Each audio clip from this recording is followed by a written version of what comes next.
Lunch Money Lambert, Jeff Malott. Welcome to the Kayak Bass Nation. Yeah. Welcome to the Kayak Bass Nation. Kayak Bass Nation. Hey. Welcome to the Kayak Bass Nation. Welcome to the Kayak Bass Nation. Welcome to the Kayak Bass Nation, where we talk about fishing and competition. It's your boy Ox Pippin, aka Ox Fishing. Don't come over here tripping. Hey, hope you enjoy the show.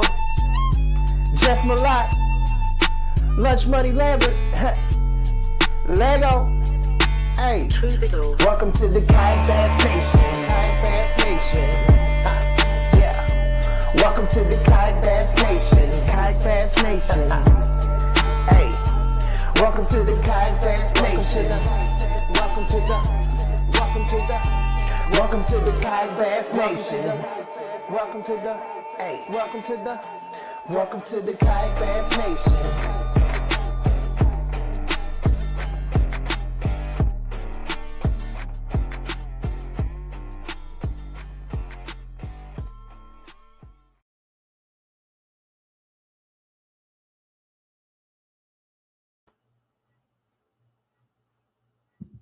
All right, what's up, everybody? Welcome to KBN Live.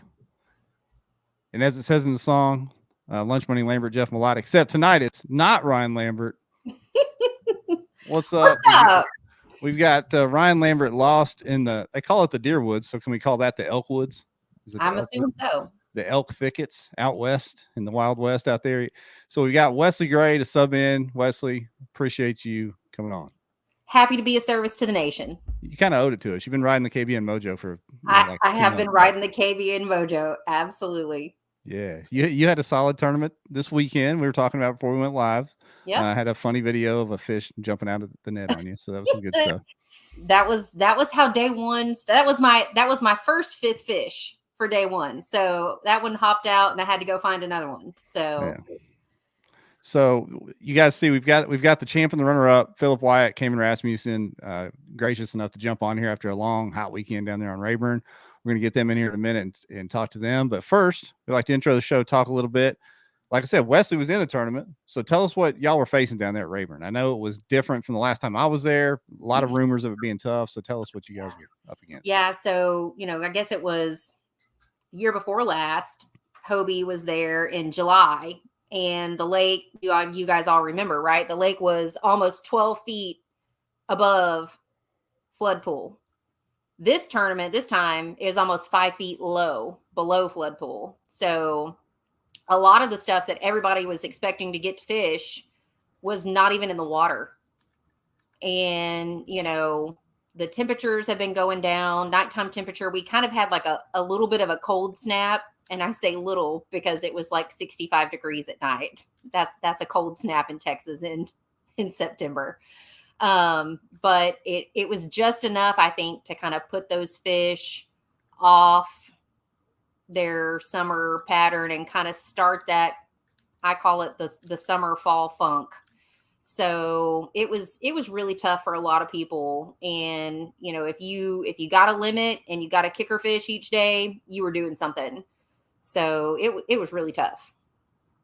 Yeah. And I heard some stuff from day one. Some guys found some fish and put up some decent limits, but overall it wasn't what you expect when you hear Sam Rayburn or Texas in general. No. So they had to grind it out. Yeah, absolutely. I know when the first day of practice opened, so the Saturday before the tournament, I went up and fished for a couple of hours, and there was a boat tournament that day that launched out of Umphrey, the same place where the awards ceremony and stuff was this past weekend. And I was talking to some of the guys, and it took 17 pounds to win that tournament. That's some Beaver Lake, Arkansas stuff right there. Yeah, it was tough. It was really tough. Yeah. Yeah. So we'll get the juice from the top two finishers here in just a second, but first, as you guys saw in the comments, we're doing another Revo giveaway tonight. We've got some more Revos to give away. So you know the drill to get in on the Revo giveaway. All you have to do, like and share on Facebook, like and comment on Twitch and YouTube. for some reason, we're streaming to Rumble, LinkedIn, Twitter, all these different places, but the only way we can capture comments is from Facebook, Twitch, and YouTube. What is Rumble? That's a new one. I'm gonna have to go check that out. Get with the times, Wesley. I guess I'm behind. I should know these things. I'm supposed to be an expert in that stuff, so I better go check it out. Ryan didn't know what Rumble was either. Don't worry. Rumble is like great value YouTube, and it makes more sense now. Yeah, understood.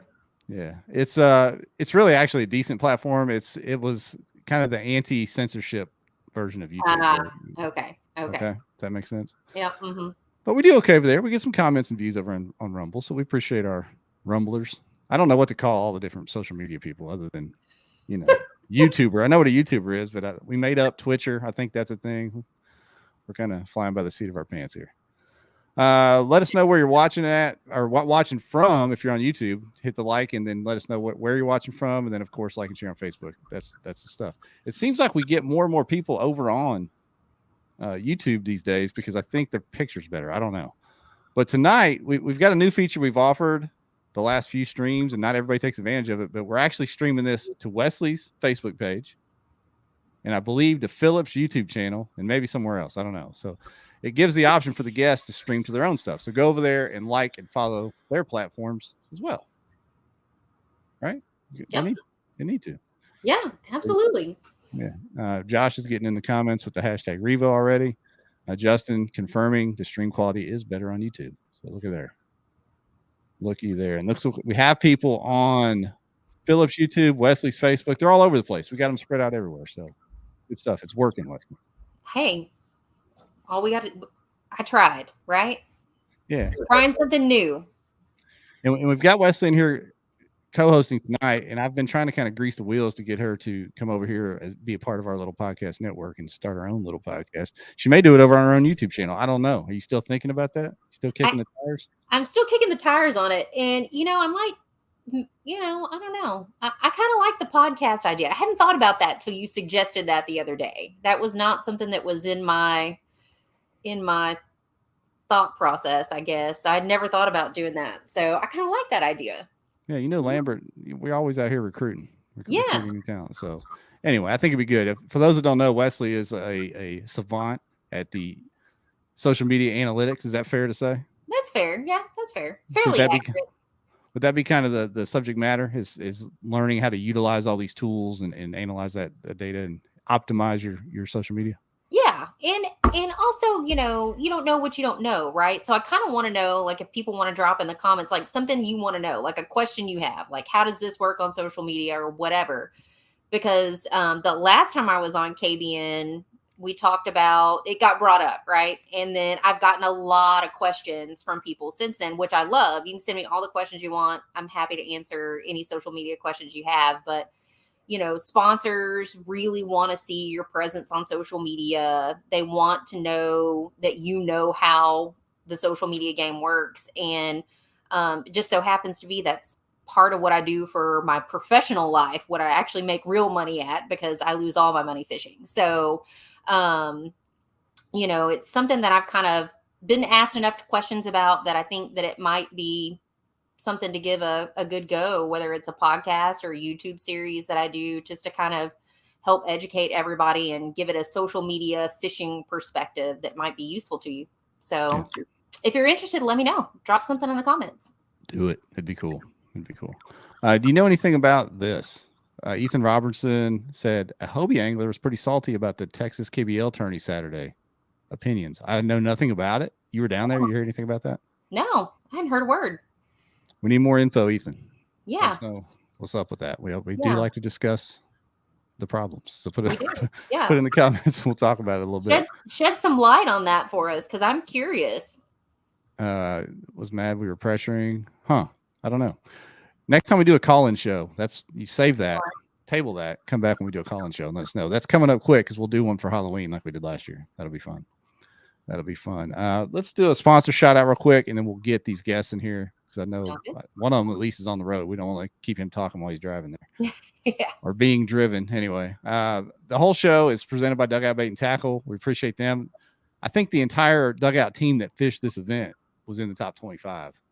down there on Rayburn. They killed it. I know Christine had a good event. Jordan had a good event.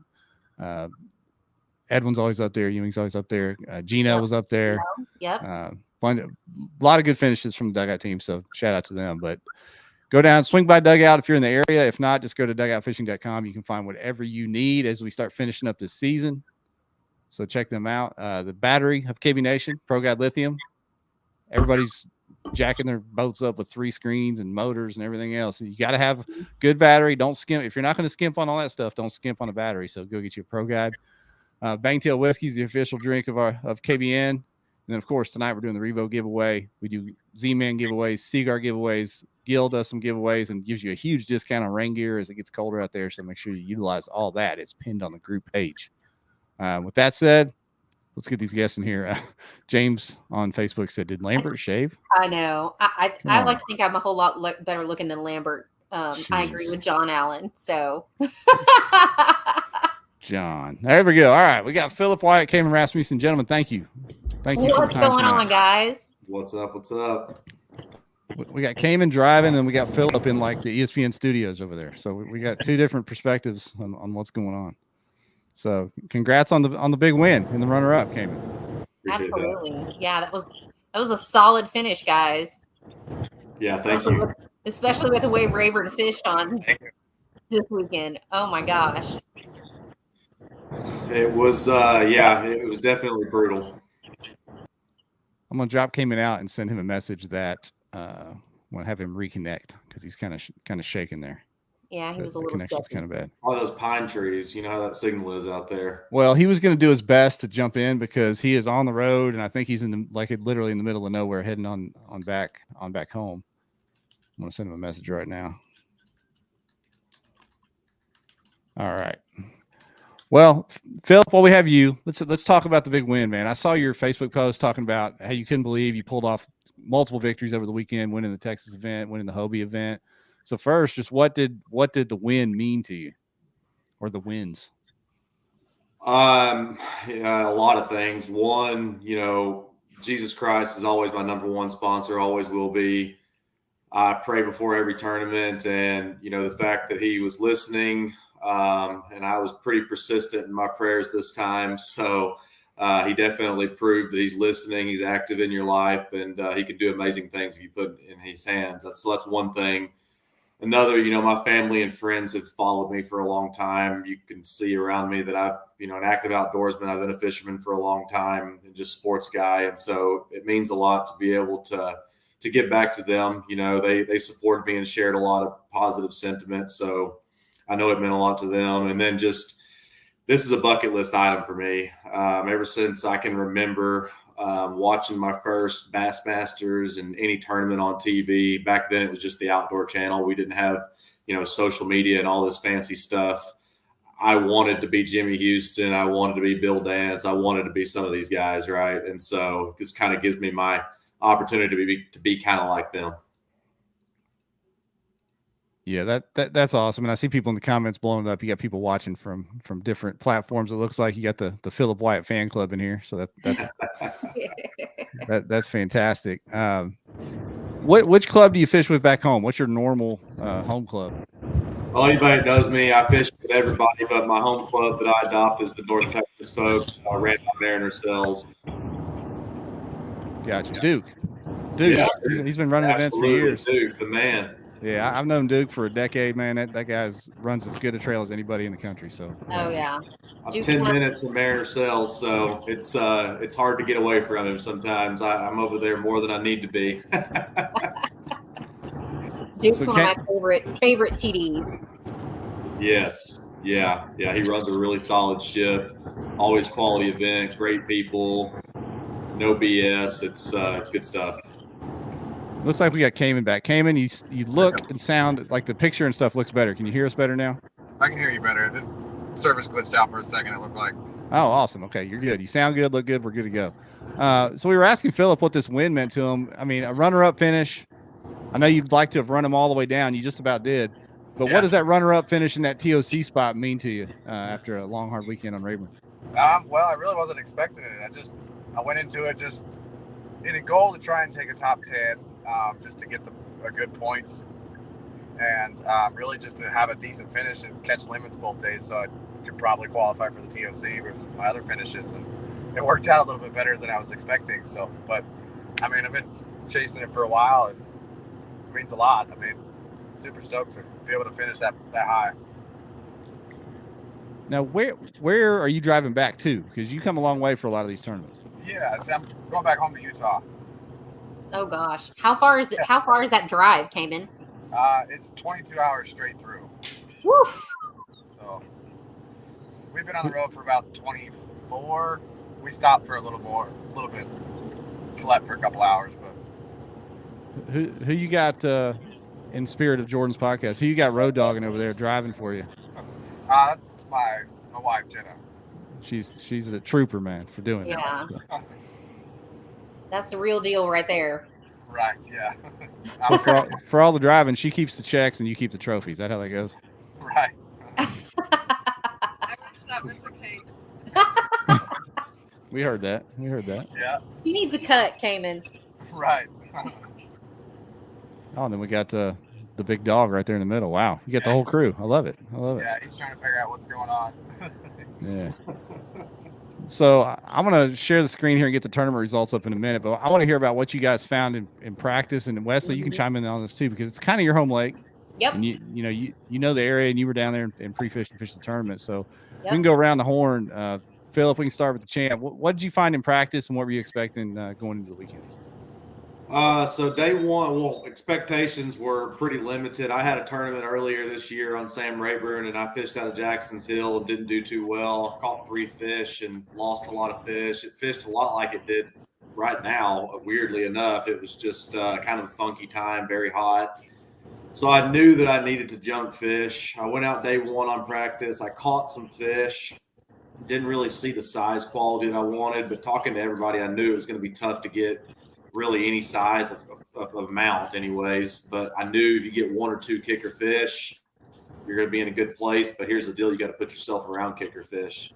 And 18 was the biggest I caught on my first practice day. So the second practice day, which is Friday for me, put in the whole other part of the lake I'd never fished. I literally just pulled up Google Maps and said, yep, that looks decent, and went and checked it out. And I wish I could say I did more diligence than that, but that's exactly what happened. And I caught 3 fish in 4 casts in the area that I protected and fished for 2 days. So when I did that, and it was a 20, a 19, and a 16, I was like, man, if I can do that 2 days in a row, it's going to be pretty tough to not cut a check.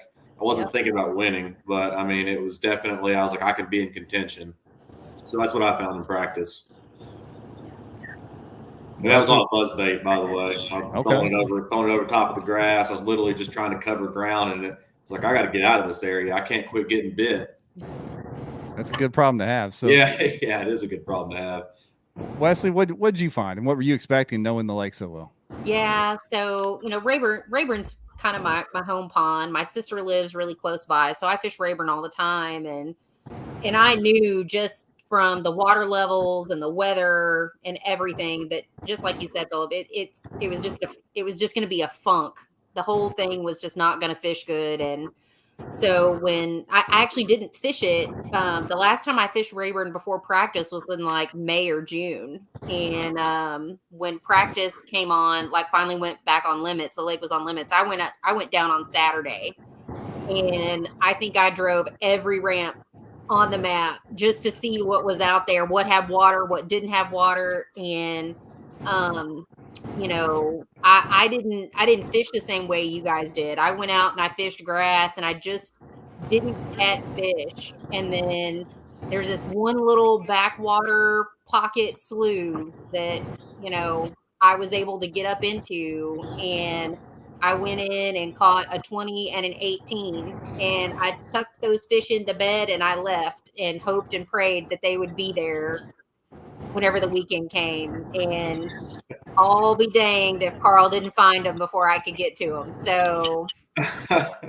sometimes it be like that. I knew that I was running the risk of not being able to fish everything in that area, because it's a big area, but it fishes real small. There's only a few big ones in there for people to find. So, and And I think like the bite out on the main lake was just all over the place. One day they'd be there, one day they'd be gone. I mean, I don't know, Caymen, how you did in practice, or if you felt the same way. Why don't you tell us like what you found? Yeah, I went into practice really looking to be offshore or about halfway into a cove or something like that. Not really where I found the fish. First day of tournament, I found some offshore schooling fish, but didn't really trust it. Just knowing how schooling fish act sometimes. So ran to an area on Friday.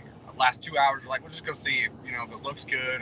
Maybe we catch a couple. I caught 18 to 14, just running grass edges in the back of the cove. And I'm like, well, I guess I'll come try and figure it out here tomorrow because I don't really trust the schooling fish. And fish kind of out.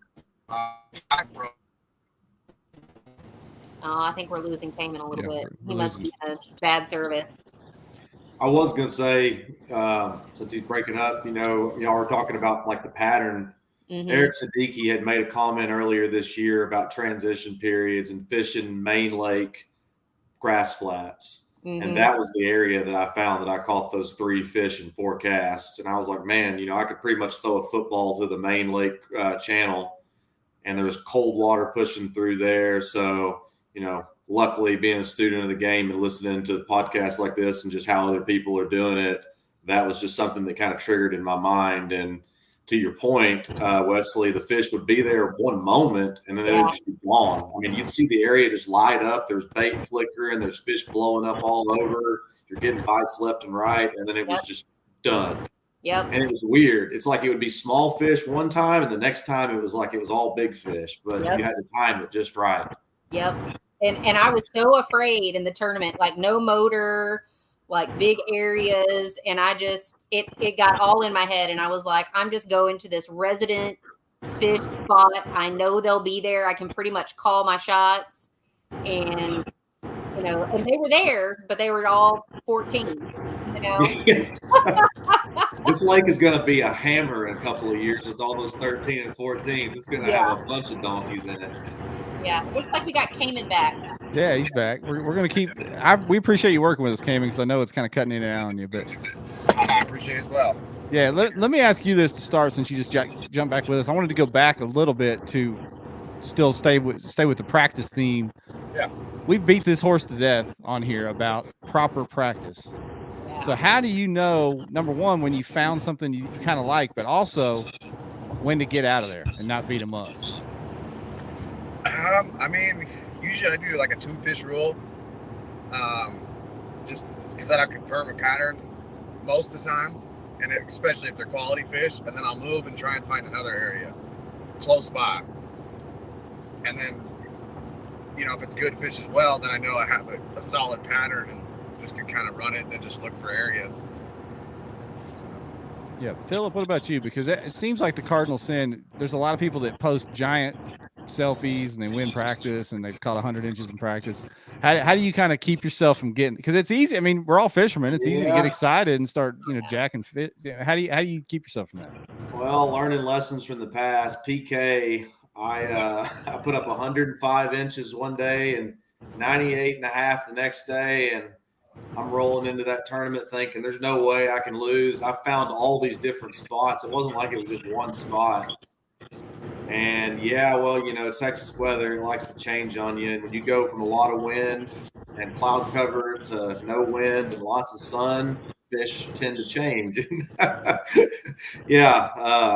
Christine and a lot of them figured it out. It was slow bite on the bottom. The fish were still there. It was just something I didn't find out. But back to this one, I mean, the learning lesson there was don't sit there and just hammer on your fish, right? Catch 1 or 2, like Caymen was saying, and move on, and still try to find multiple things. Rolando talks about finding offshore and inshore stuff. I was nervous that I didn't have any offshore stuff, but I'd heard enough from the field to know I was basically wasting my time because I don't have forward-facing sonar. So chasing schooling fish was going to be literally a dime a dozen for me because you're just casting into oblivion. Yeah, Wes, do you have a rule that you use? Oh, yes. I learned the hard way because 2 years ago when we fished Rayburn, I went out there when the water was high and I won practice. I won it. I mean, I just hammered my spot to death, and I do not know why. I can't explain it other than just being new and a rookie, and I just didn't know. And no, I'm with Caymen on that one. If I catch 2 fish doing the same thing, I'm peace out, Girl Scout. I'm going to go find another spot. I'm loading up. I'm putting those fish to bed. Night, night, sleep tight. And let me go find another spot that looks just like that one. And then maybe try to find a different kind of bite, different kind of pattern or something else. But if I'm pretty spot on, like consistent size, consistent bait, consistent area type, cypress trees or grass or whatever, I'm out. I'm done. People in the comments calling Phillip Matt Allen. You catch that? Is that a common thing? They get you with that a lot? There's one group of people that say that, and there's literally nobody else. So now everybody's going to say it. So there you go. I guess it could be worse company to be associated with, but whatever. No. Can you say welcome back to Tactical Bassing real quick? You say, Oh, I really hate y'all for saying that. In the chat. I'm sorry. I can see it though. Now I can't unsee it. I wish they hadn't said anything. Damn it. I'm sorry. This is what happens. It could be worse. Yeah. I like to think I look like Phillip Wyatt, but maybe that's just me. You're a better looking version of him. I appreciate that. There we go. Clifton Allen says, say with confidence that you're the real people's champ. That's right. With confidence. Oh man, y'all are too funny. If Wesley would have shot down the co-host invite, I might have reached out to Clifton. He might have been right here with us tonight. Hey. Oh man, if you get that guy on, it's definitely going to go viral for sure. Good, bad, or indifferent. I'm not really sure which one, but Clifton's a made man in these parts. He's been around a while. Oh, yeah. And I'll be right there to heckle him in the comments. Yeah, we keep losing poor Caymen. I feel terrible. Somebody had asked, I wanted to ask this question, which is how many miles has he put in the last month between going to Cali all the way to Texas, all over the place. Kids burning up the road. Yeah. That's true dedication. Yeah. Let's get the tourney pulled up here. And let's go through day one. You kind of told us what you found in practice. You said you were on a buzzbait deal. You put up the biggest limit on day one, 22-inch kicker. I mean, everything was clicking. Did you stick with the buzzbait day one? Is that what kind of carried you through the morning at least, or no? Yeah, through the morning, but I knew I was going to have to junk fish, so I knew they were chasing shad. They were chasing bait. There's definitely always going to be brim eaters. There's always going to be crawfish eaters, but I knew I needed to cover water to find big fish, so I just put on a bunch of different moving baits that I felt like mimicked shad. And so I had a white buzzbait on. I had my favorite ever jackhammer color, which is Spot Remover with a disco green Zacho trailer. It's just so sneaky. And that kind of murky water like that, you can barely see it going through the water. And I think that makes those fish just mistake it a lot of times. And, I had on swim baits. I had on just a lot of different shiny and white looking things that look like, bait fish. So I would cycle through those baits. Oh, and then one bait that got me a couple of good kicker bites was a prop frog with a white belly going over the grass mats. I feel like it's just a little bit different than a buzzbait. Buzzbait's like an old cutlass going through town, I mean, you can hear like everything clicking and rattling.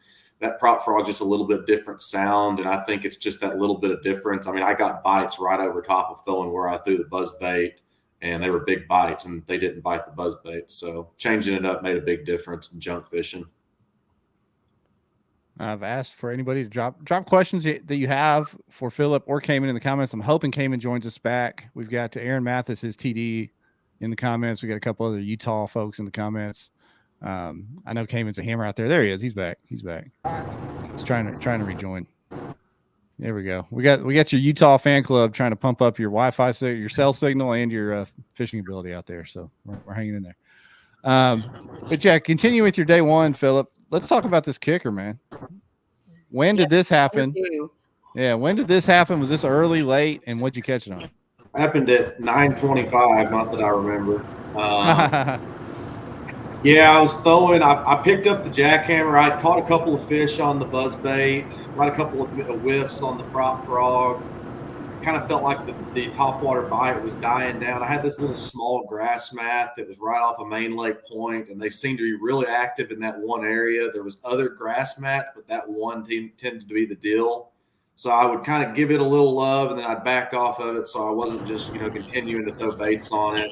So I moved off to the actual grass flat, and I was throwing down where I knew the juice was, got right where I seen a blow up. I pitched over to it, made a couple of cranks, and it just loaded up. And it got soft on me. It would get heavy. It got soft, and she's just running at me the whole time. And I'm thinking, from experience, I'm like, this feels like a big fish that's about to really dog me at the kayak. And I knew she was either going to jump or she was going to head dive. So luckily, from experience, I had my net ready. When she got there, I lifted up and I just dipped as deep as I could when I saw color. And I felt her literally wham into the net. She actually pulled my arm backward when she hit the net, and I just ripped her up as fast as I could. So probably saved myself from a heartbreak there. Oh yeah, your netting skills are much better than mine, Phillip. Let me tell you. I got lucky. Blind hog finds an acorn every now and then.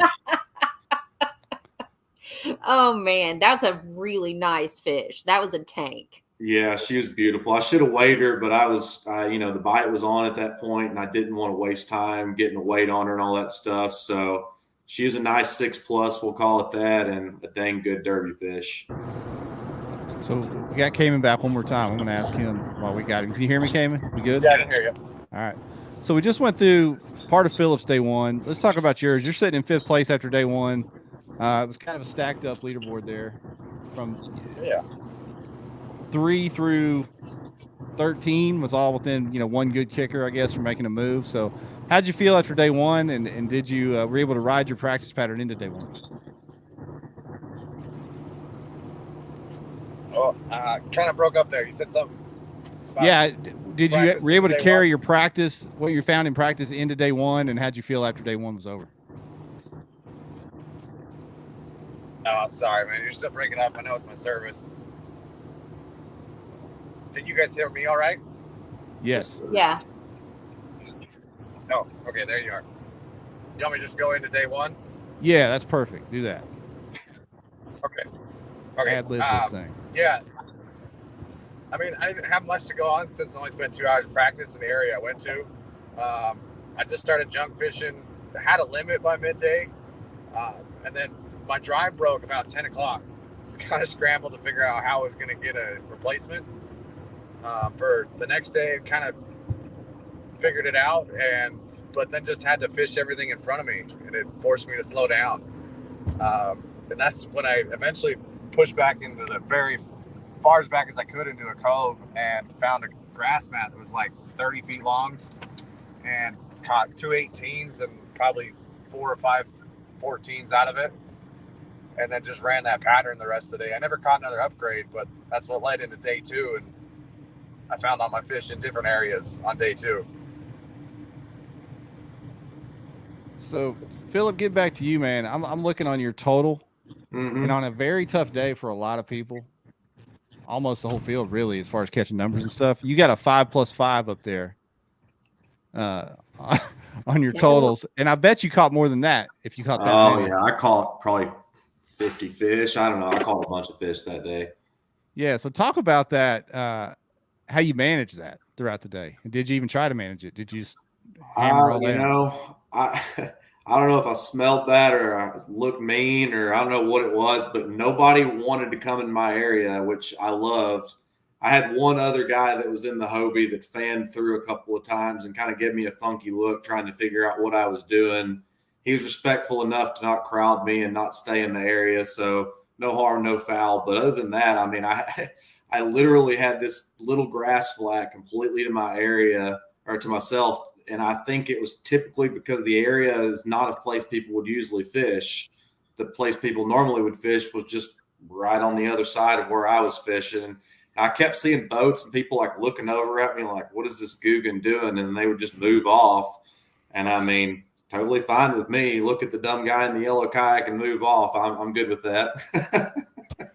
So I didn't have anybody to myself. That's why, as everybody else was completely flooded from the sounds of it on Saturday, from the boat tournaments and the Hobie and the TXKBL and all the other leagues that we probably don't know about. I just got lucky, and for whatever reason, everybody went away from me, and I had the whole area to myself.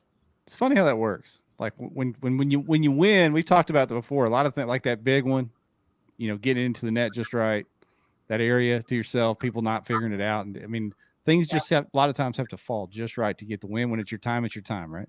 Well, I'll give my buddy Brian Howell. Y'all seen him at number 3 there on day one. He's a big supporter of mine. I've learned a ton from that guy. Big reason for the win, in my opinion, just the knowledge I've gained and the friendship there and the competitive spirit. You can see he's always trying to inch up on me. You know, really, he kind of gave me some advice going in. It was just like, hey, you know, do what I do. I'm like, well, what do? You're always like showing up late and you procrastinate. And he's like, yeah, exactly. You take it way too serious. So I didn't intend to do that, but I literally was putting in my kayak at 6:15, which was takeoff time. So I got lucky that, you know, I was only 7 minutes from the ramp and everybody just pedaled past me, and it happened to be that spot where I caught those fish. So it was just like you said, I think that's God playing my favors, right? You know, I had said my prayers. I asked for good luck and good fortune, put fish in my boat and put them in my net, and he did it. Yeah, that's amazing. So Going into day 2, it looks like signals calmed down for you, Caymen. So I'm digging it. We're gonna ask you why we got you. After day 1, obviously you're feeling pretty good. Going into day 2, what did you think you had to have to track down Phillip? To be honest with you, I didn't really run the numbers. I just tried to go do better than I did the day before. I knew I did at least need to be consistent or do a little bit better, being that he had 92. And I mean, I just went and gave it all I got pretty much. Yeah. And you dang near did it. I mean, third place on day 2 and just about ran him down. Go back to the same area, same 30-yard magic stretch of grass there. No, I never caught a fish out of that again. That was pretty much all that was there. So I just pretty much started covering everything that I didn't fish the day before and pushing in the very backs of some other creek arms and pockets and whatnot, and found all my fish in different areas. Just had to scramble. I love that. I'm laughing at you, Caymen, because I don't know if you heard Tim Rodman talking about throwing the frog and catching that 22.75, which was big bass. He said he threw the frog for another 2 hours and didn't even get a whiff.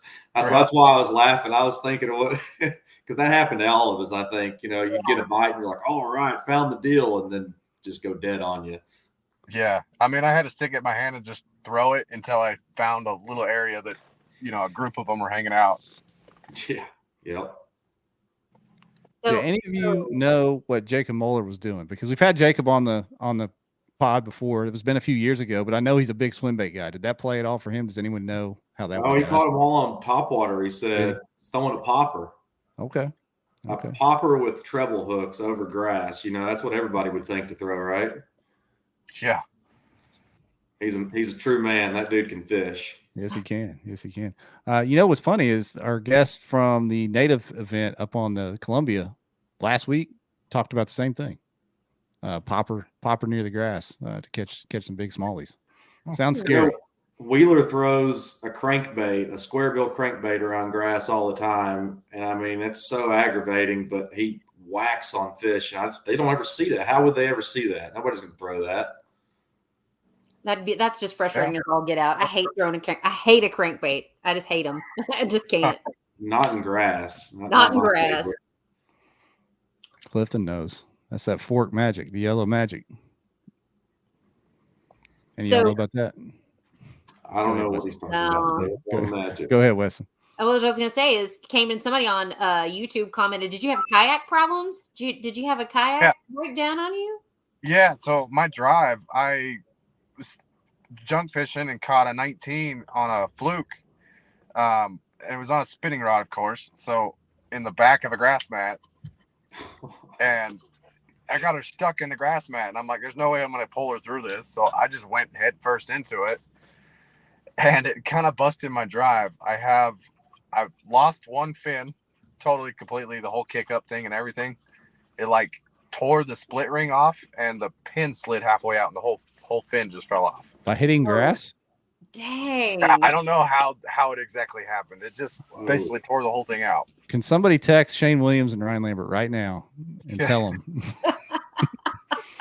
Tell them, because you see, my old town catches hell for not being able to handle the grass. So, no, oh goodness. Well, so I think if Carl's watching somewhere, he'll have to correct me if I'm wrong. But so the guy who got third, right, fished in the same area that I did, and on Sunday morning we were standing at the boat ramp, just kind of talking. It was just kind of me and him. Nobody else had really showed up yet, and homeboy was fishing. He just bought this Hobie, like traded some guy like an AR-15 for this Hobie, PA like 12 or whatever, and was fishing with one fin.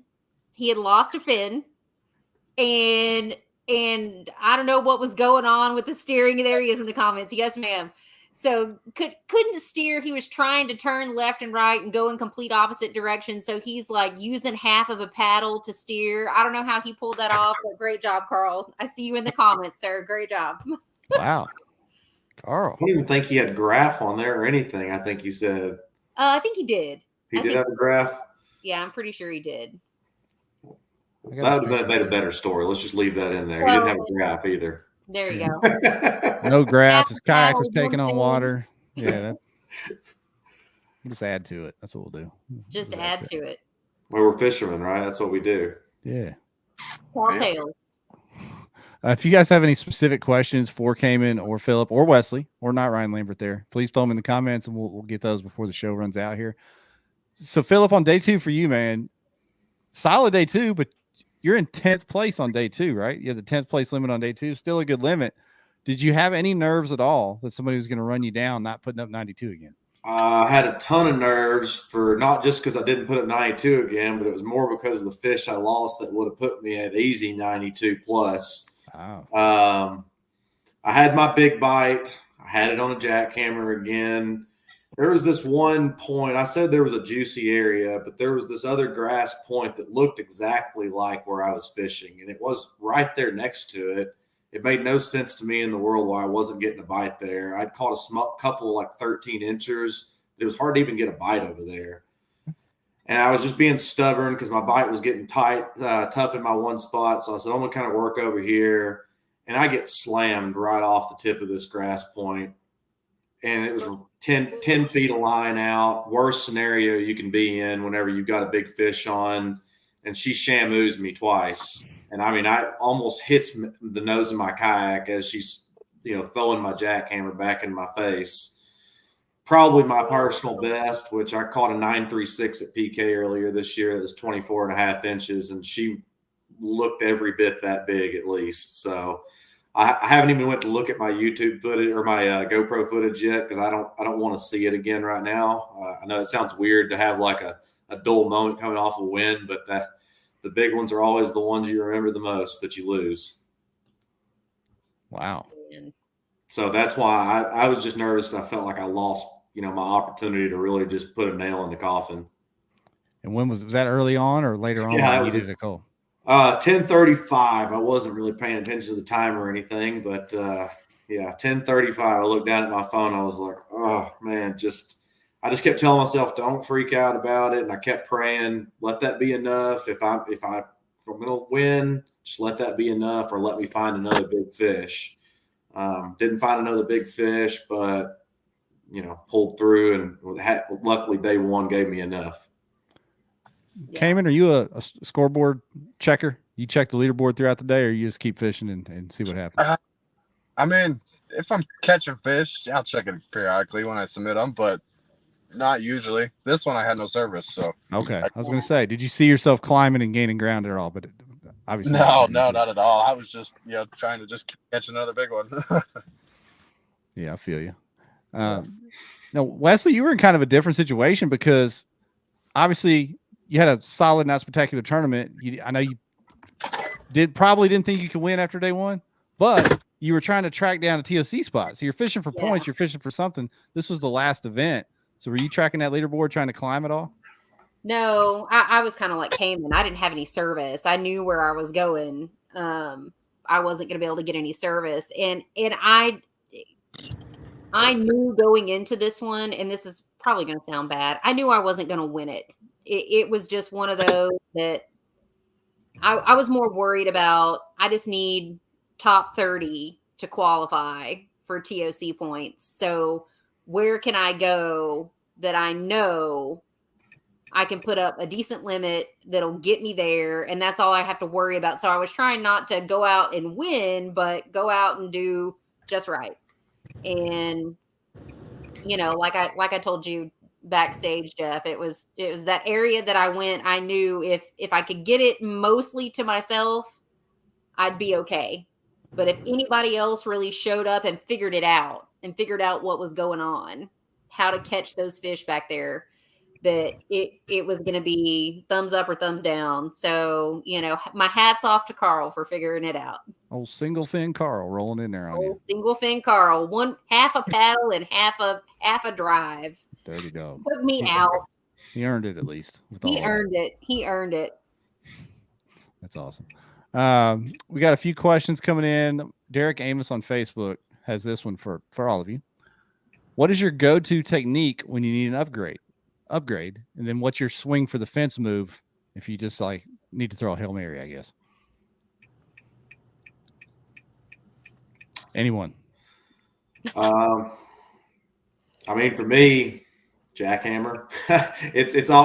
It's really hard for me to get away from a jackhammer in really any situation. But if I need a big fish, you can cover a lot of water with it. You're probably going to get a good bite if it's there. But if it's situational, if it's super clear water like PK, I'm probably going to be throwing a big glide bait or a big soft swim bait if I want a real big bite and I'm trying to swing for the fence, just because if you get one, it's probably going to be a good one. Yeah. Yeah. So Phillip, on day 2 it was, overcast and kind of, it was supposed to be hot that day, and the weather did not cooperate like the forecast said it was going to. I don't know if y'all felt the same way I did, but. No, and you're reminding me, I was telling Brian, it made no sense to me how it was fishing. When it was sunny and no wind, I would get jackhammer bites and topwater bites, which makes absolutely no sense if you're a fisherman. Yep. And then when it's overcast and just looks all nasty and you think it's like topwater heaven and you should be throwing the hammer, they wouldn't hardly touch it. But, I could go to something like a swim bait, which is super subtle, even though it's got the flashy swimmer on there. I don't know. To me, it was just like, only reason I was throwing it because I was like, what's 180 degrees from what I would throw right now? Yeah. I'll probably hit that. And I was, right on, 60% of the time.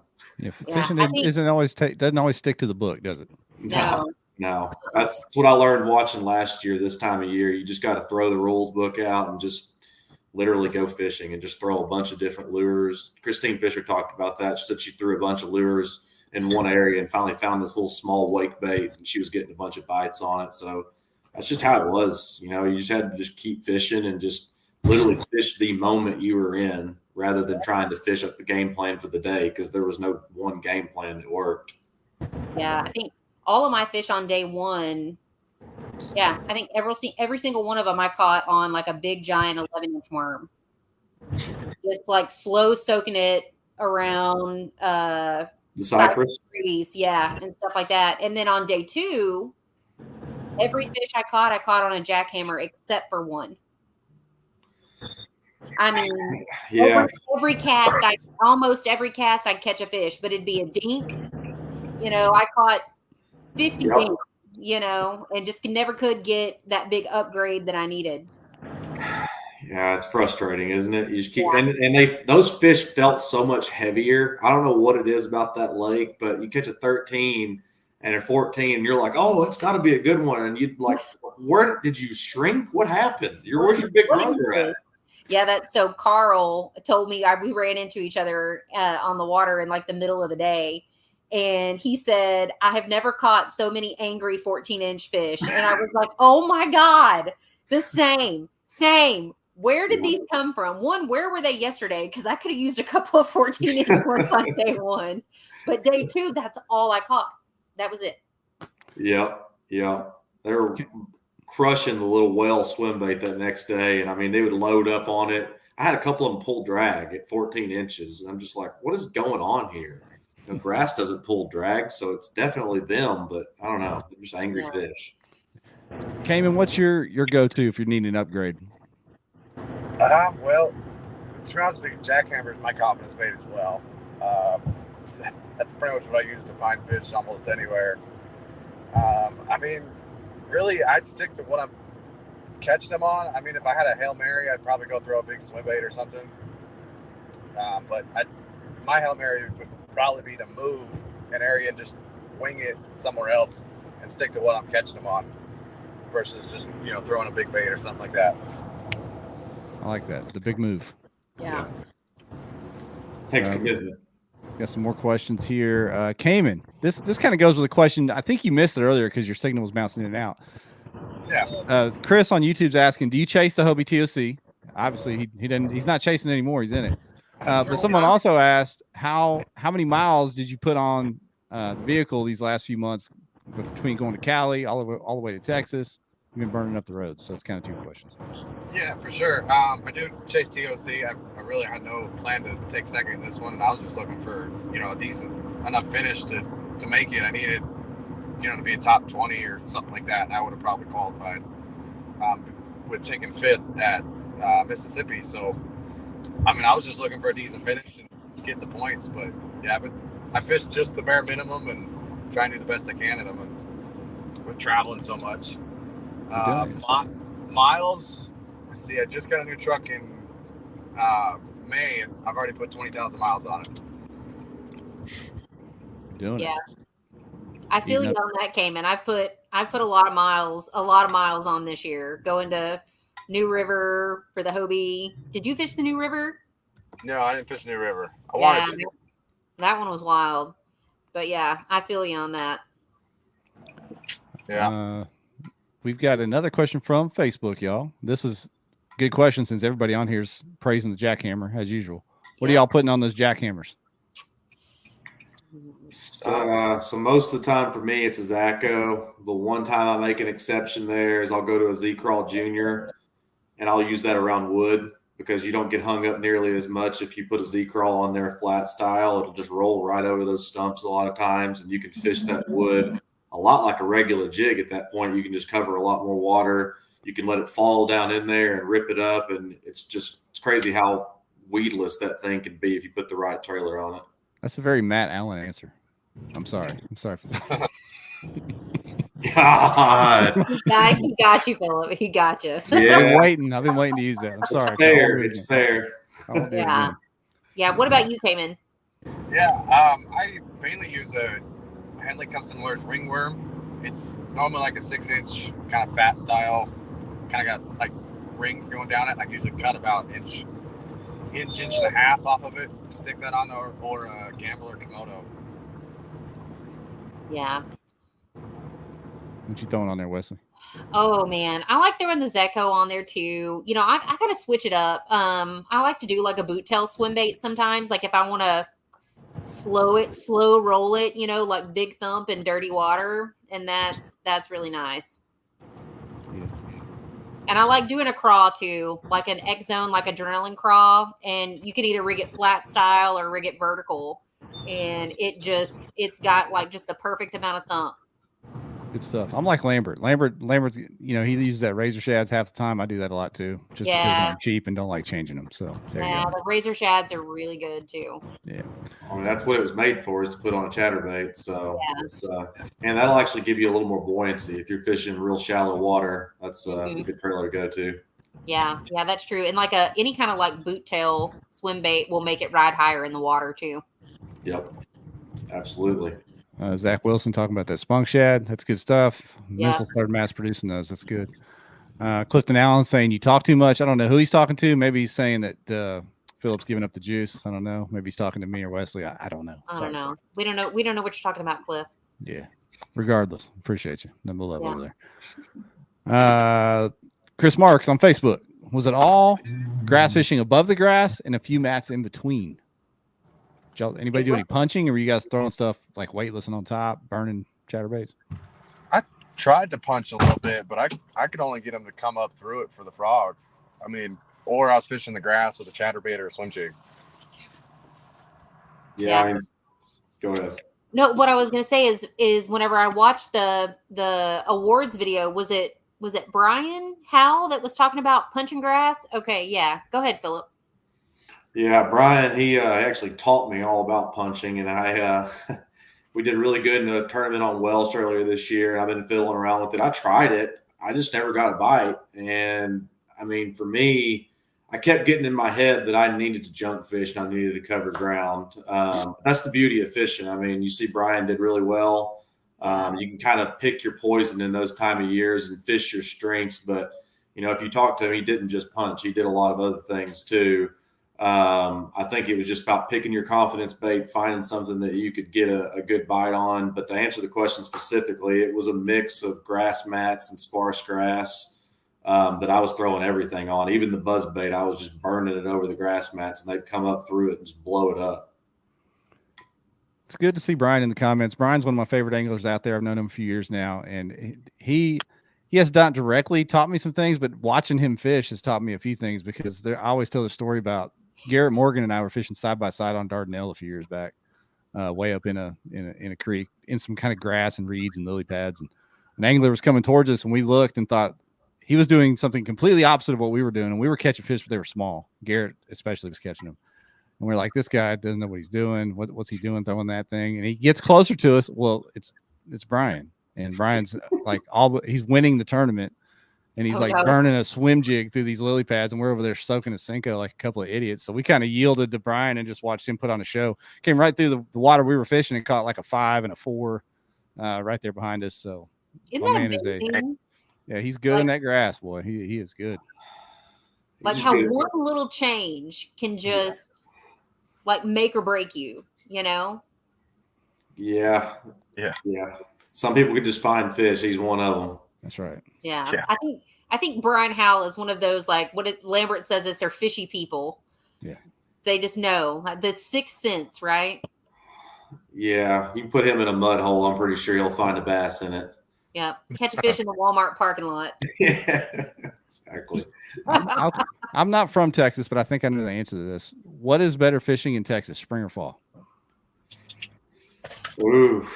Listen, I don't know how you feel about that, Phillip. I have mixed emotions about that question, because I would say it depends on what lake you're fishing, and is it spring or is it fall? Yep. I would agree with that, Wesley. I mean, Okay. Yeah. And it also depends on what the weather's doing that year, right? Because, I mean, sometimes we have springs where we have a lot of consistency, or more consistency, rather, and the fishing can be pretty fun. But like this spring, every Friday we got a cold front or a rain front. So tournaments were pretty not so fun in the springtime this year. Yeah. It's like, what kind of hurricane season did Texas have? Right. Right. But yeah, grass lakes are super fun in the springtime. Rock lakes. Yeah. Caymen, I got a question for you, man, from coming out from Utah. How is it? Because the environment you guys are fishing when you come to Tennessee or to Wisconsin or Texas or whatever is not at all the same, ecology or whatever that is in Texas or in Utah or New Mexico. But guys like yourself, Matt Ramey, I'm leaving somebody out that there's quite a few anglers that come from your neck of the woods that do well nationally. How does that translate? How does that keep happening? I mean, it's kind of hard to fish. We don't have a lot of big fish, but it's still even difficult to find them.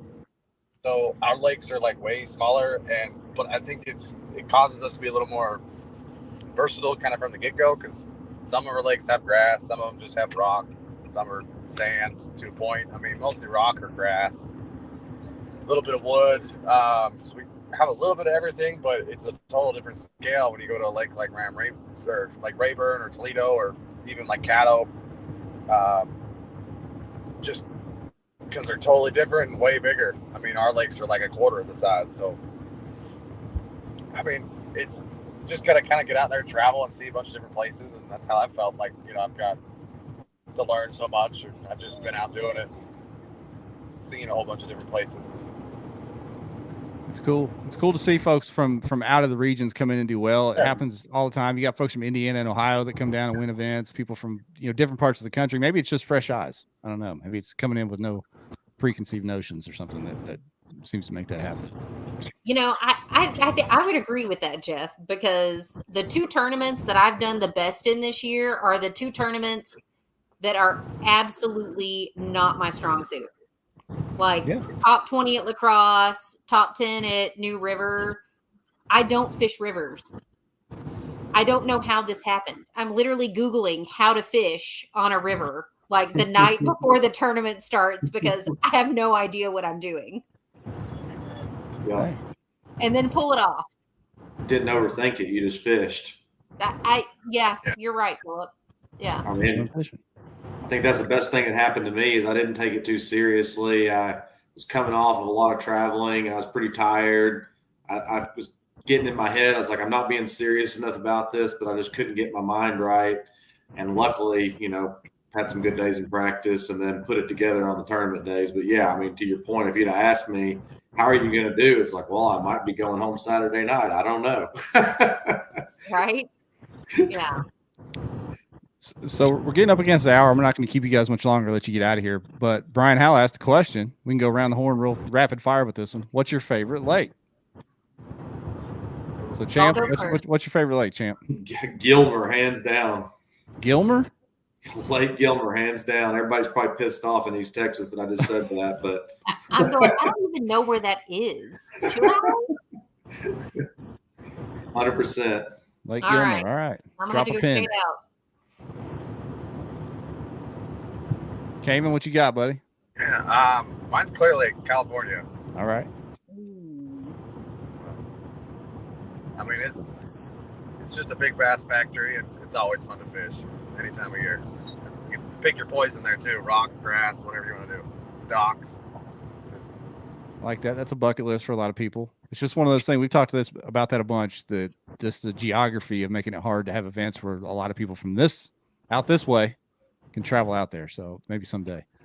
Yeah. That'd be really cool. Brian Howell's already scolding you, Phillip, so don't be talking about that lake. Comment. Yeah, he thinks it's a bad omen to talk about that lake. Nobody's driving all the way out there. You got to drive past Lake Fork to get to it, so it takes commitment to even drive out there. Wesley, what's yours? Oh man, that's a good question. Tejas. Even though she did me dirty, Rayburn's my favorite. Rayburn's the home pond.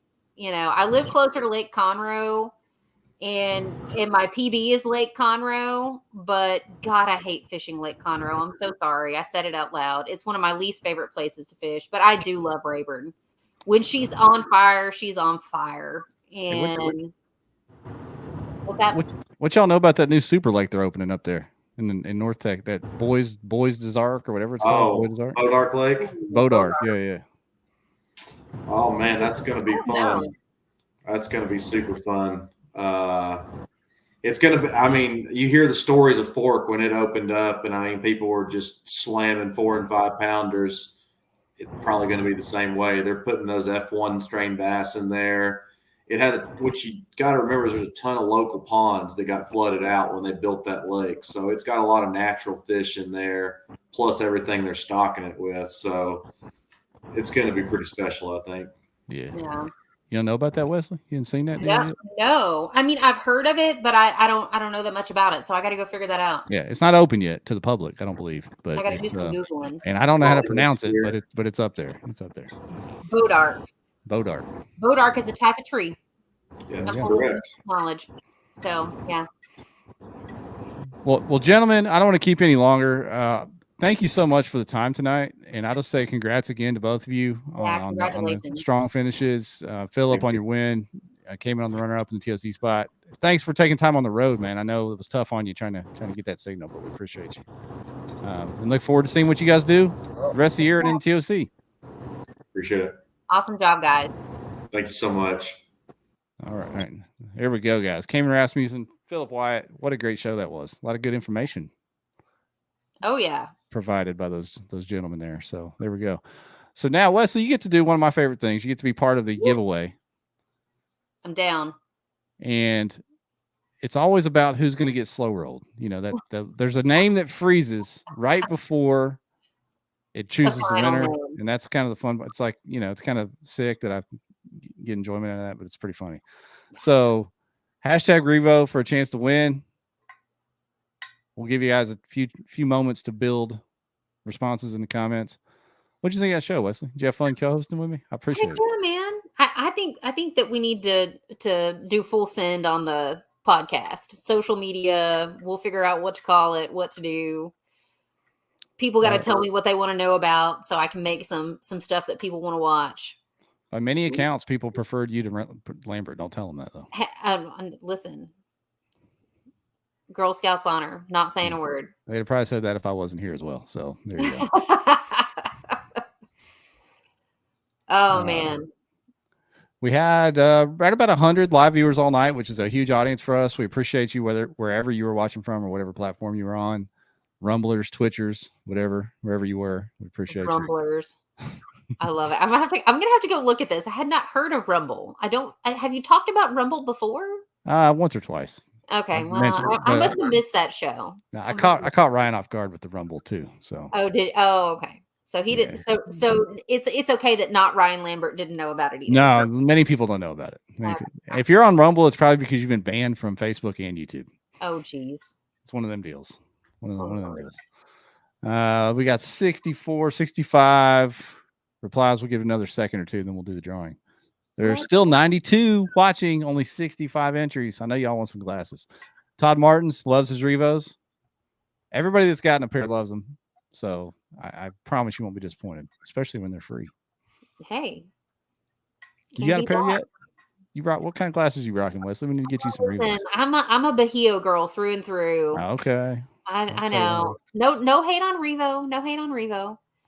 But I love them. They're some of my favorite things. All right. That one thing I can't fish without. Amen. Amen. We got Dwayne Wally in the comments with the hashtag What? Revo. What's up, Dwayne? He's on Facebook tonight. He's usually our LinkedIn viewer over on the professional thing. Now, I did hear on like a couple of shows ago that you guys were on LinkedIn, and I remember Lambo didn't know about that. It was like, what is this? He didn't like that. I know. I saw that. He was like, what is this? I think y'all are a professional organization. I think you should have a LinkedIn. You should have a presence there. Yeah. David Lawson. He's still heartbroken. He got slow road on the NK 180. Were you aware of that giveaway show, Wesley? That was an insane night. No, I missed that one. We had Ramel on from Newport. Yeah. Or no, we didn't have him on. He called into the call-in show to talk about the NK 300 or whatever he called in for, and gave away a motor and a battery live on the call-in show, which was, $1,500, $2,000. Was it the last time you did the call-in show? Yes.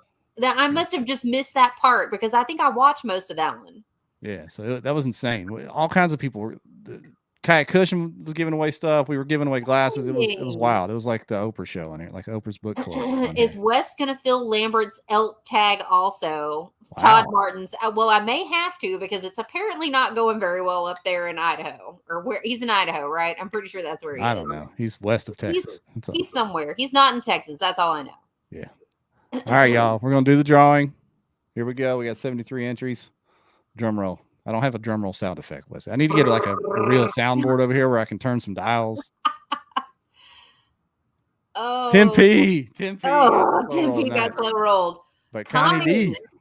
Yeah, you're the winner. I don't know whose channel she was on watching, but hey, you're a winner nonetheless.